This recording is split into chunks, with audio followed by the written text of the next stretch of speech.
Isu penjagalan Gubernur DKI Jakarta Anies Baswedan untuk berlaga di pemilu 2024 mengalir deras.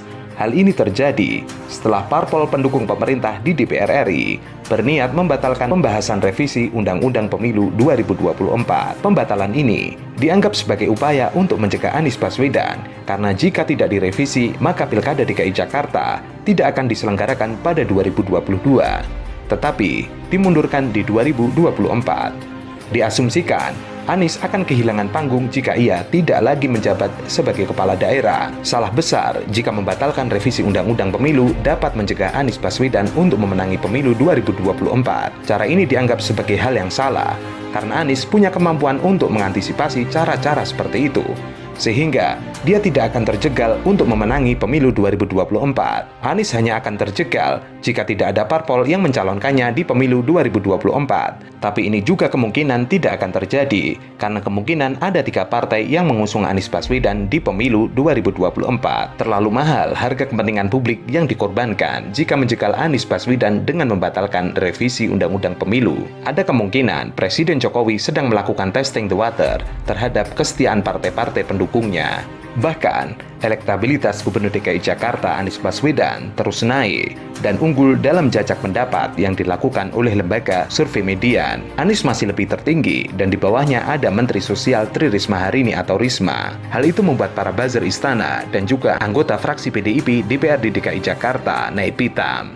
Seperti Gembong Warsono, menilai elektabilitas Anies yang tertinggi wajar sebab yang bersangkutan masih menjabat sebagai gubernur. Ya wajar aja nggak istimewa karena beliau saat ini sedang menjabat. Namun, menurutnya bila melihat fakta di lapangan, kepuasan itu tidak menggambarkan pemenuhan rencana pembangunan jangka menengah daerah. Ia menyinggung realisasi RPJMD yang dijanjikan Anies Baswedan saat kampanye, saat pesta demokrasi Pilgub DKI Jakarta 2017 yang lalu, yang secara detail menawarkan program pengentasan persoalan klasik Jakarta. Ia menyoroti program Anies yang salah satunya soal penyediaan lapangan kerja sebanyak 250.000 selama 1 tahun melalui program OKOC, lalu penyediaan hunian layak bagi warga ibu kota sebanyak kurang lebih 300.000 dengan program unggulan DP 0%. Selain itu, menyangkut pengentasan banjir dengan menyinggung ucapan Anies bahwa selama ini Jakarta salah menangani banjir.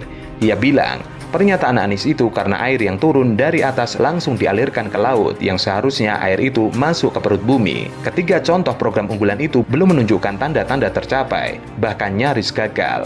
Selain itu, Gembong Warsono juga menyatakan pihaknya tidak setuju dengan hasil survei Median yang menyebut 52,5% puas terhadap kinerja Gubernur DKI Jakarta Anies Baswedan. PDIP menilai selama memimpin ibu kota, Anies belum bekerja secara optimal. Hasil survei tidak sesuai dengan fakta yang terjadi di lapangan. Bagi kami fraksi PDIP, melihatnya sebetulnya tidak sesuai fakta di lapangan. Kenapa tidak sesuai? Karena belum menunjukkan kinerja yang spektakuler sebagaimana yang dijanjikan dalam kampanye. Sementara itu, analisis politik mengatakan bahwa Anies Baswedan telah menyabet segudang prestasi selama menjadi Gubernur DKI Jakarta, sehingga wajar warga DKI merasa puas dan menginginkan Anies kembali maju. Memang, hasil survei Median yang menyatakan warga DKI puas terhadap kinerja Anies dan menginginkan dia kembali maju menjadi Gubernur DKI Jakarta membuat para buzzer dan juga anggota DPRD dari fraksi PDI Perjuangan berang. Dari hasil survei Median itu, bukti Anies Baswedan selama ini bekerja secara profesional untuk menata ibu kota dan hasilnya seperti yang dilihat dan dirasakan selama ini. Kadang-kadang kita di Jakarta ini hal yang kecil aja jadi besar, tapi ada hal yang besar jadi kecil. Iya. Jadi, nah gimana kita menghadapi itu? Sebenarnya saya relax, fokus pada pekerjaan, fokus pada janji, fokus pada eksekusi, dan saya hampir tidak pernah komentar juga. Kenapa nggak pernah komentar?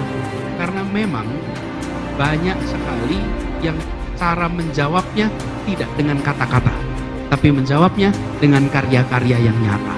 Hasil kerja Anies yang juga mantan Menteri Pendidikan era Jokowi dan mantan Rektor Universitas Madinah ini telah menyabet sejumlah medali dan trofi dari dalam dan luar negeri. Maka pantas kalau warga DKI dalam survei itu puas dan inginkan agar Anies maju lagi pada Pilgub DKI 2022 mendatang. Menurut saya perubahannya cukup drastis ya. Jalan yang tadinya untuk mobil ditutup diubah menjadi jalan untuk orang. Itu sebuah pemikiran yang menurut saya revolusioner. Menurut saya Anies Baswedan itu bagus ya. Terlihat sih perubahan-perubahan yang ada di Jakarta itu sih dari segi misalkan transportasi terintegritas ya. Kalau di sini ada Jaklingko itu ya.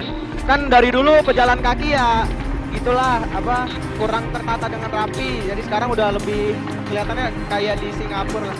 Lebih efisien sih, tapi mungkin Bapak Anies itu pengen lebih masyarakat Indonesia tuh lebih kreatif gitu, nggak cuman kayak langsung ngelapor, langsung ngadu, kan butuh proses ya kan, nggak langsung gitu. Apa yang sudah dilakukan Pak Ahok bisa jadi ditiru kembali oleh Pak Anies karena impact-nya sangat begitu terasa karena masyarakat terasa langsung dilayani oleh bapaknya langsung. Akan tetapi, saat ini masih menjadi persoalan lantaran pilkada serentak akan diadakan berbarengan dengan Pilpres 2024. Ini aneh, ada apa? Apakah untuk mencegah seorang Anies Baswedan yang sukses pimpin ibu kota selama pilkada harus ditunda?